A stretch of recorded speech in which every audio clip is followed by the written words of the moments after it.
Disney's Disneyland. When you wish upon a star, makes no difference who you are.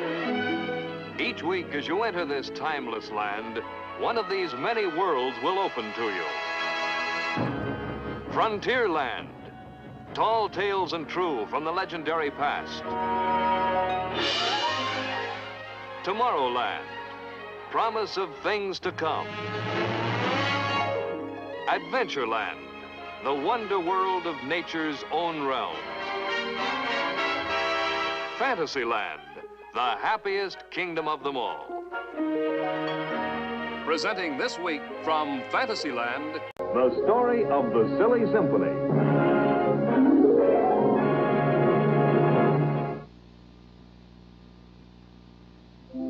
And now, your host, Walt Disney. During the last few years, we've received many letters asking about the Silly Symphonies, wanting to know what's become of them and why we no longer produce them. Well, the simplest explanation is that the Silly Symphonies have grown up. They've developed and matured into the feature-length cartoons that we produce today. To illustrate this, let's look at a scene of Minnie Mouse from a very early cartoon short subject. As you can see, these first efforts were no more than animated comic strips, elementary and rather crude compared to our present-day feature, Sleeping Beauty. But it was through the making of the Silly Symphonies that we gained the experience for these more complex and elaborate feature productions. We are very proud that one of the earliest Silly Symphonies, Flowers and Trees, was the very first animated cartoon produced in Technicolor and the first to receive the Academy Award. In the animation of Flowers and Trees, you will see the first development of what was to come later in the feature, Fantasia.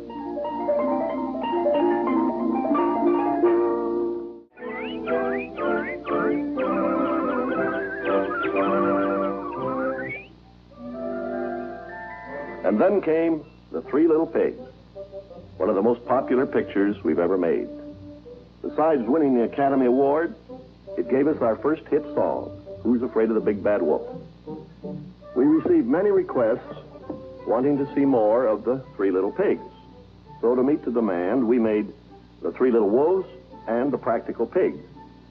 This little fellow is the Practical Pig, the one who spent his time industriously on a worthwhile invention, while his two frivolous brothers played and laughed at him for working all the time.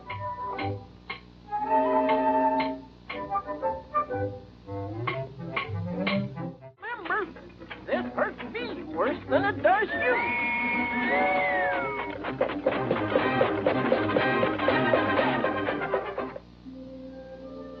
The characters that you saw in the Practical Pig story are what we call typical cartoon animals.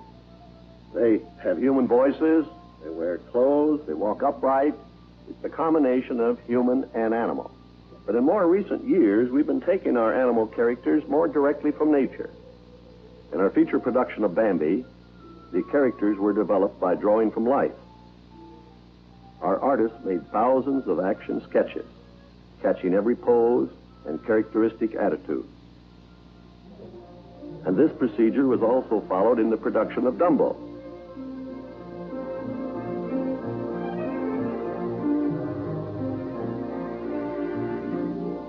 In the production of our feature-length cartoon, Lady and the Tramp, this technique of humanized animal characters reaches a point of near perfection.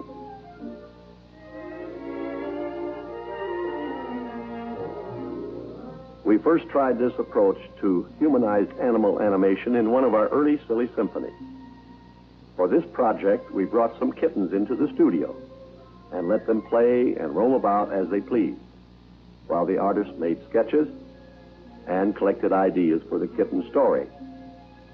The result of this experiment was the Academy Award winner of the year 1935, The Three Orphan Kittens.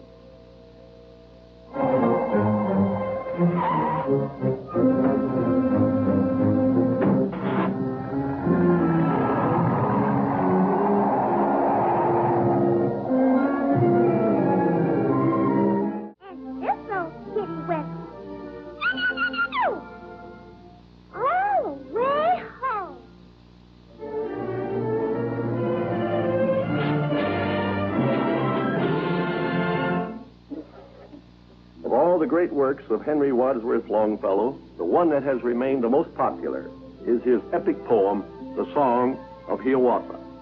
Told in beautiful verse, this romantic legend of the North American Indian has become a part of our literature and is known and loved by every boy and girl who has studied it in school.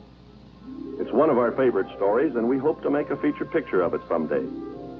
But in the days of the Silly Symphony, we weren't prepared to undertake a big feature cartoon with all the trimming. So we did the next best thing.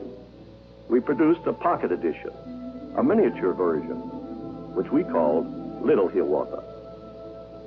Down the stream and through the canyon, down the rushing Taquamino, sailing through its bends and windings, sailing through its deeps and shadows, came the little Hiawatha, came in his canoe of birch bark.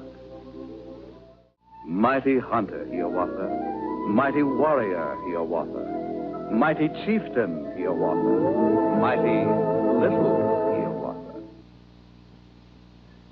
Before going into the production of our first feature-length cartoon, Snow White and the Seven Dwarfs, we produced an experimental short subject, incorporating many of the problems that we expected to encounter in the making of Snow White.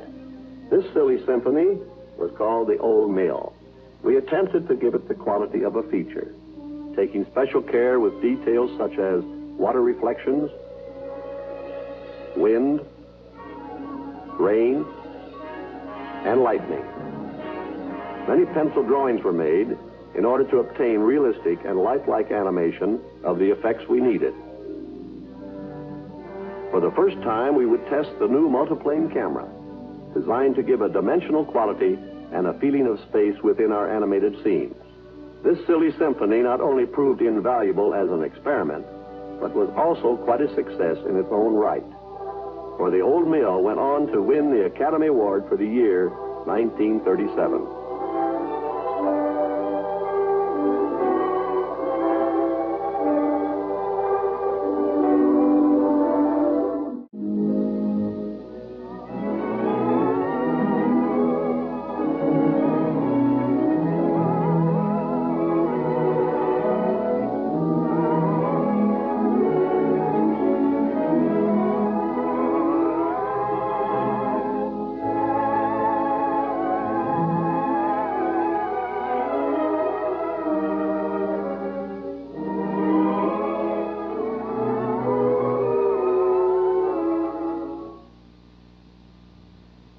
The popularity of the Silly Symphonies increased through the years, and 1938 brought us another Academy Award winner, based on the book written by Monroe Leaf and illustrated by Robert Lawson. And now we'll hear Don Wilson tell us the story of Ferdinand the Bull. Once upon a time, in sunny Spain, there was a little bull, and his name was Ferdinand. And for all I know, he is sitting there still under his favorite cork tree, smelling the flowers, just quietly. He is very happy.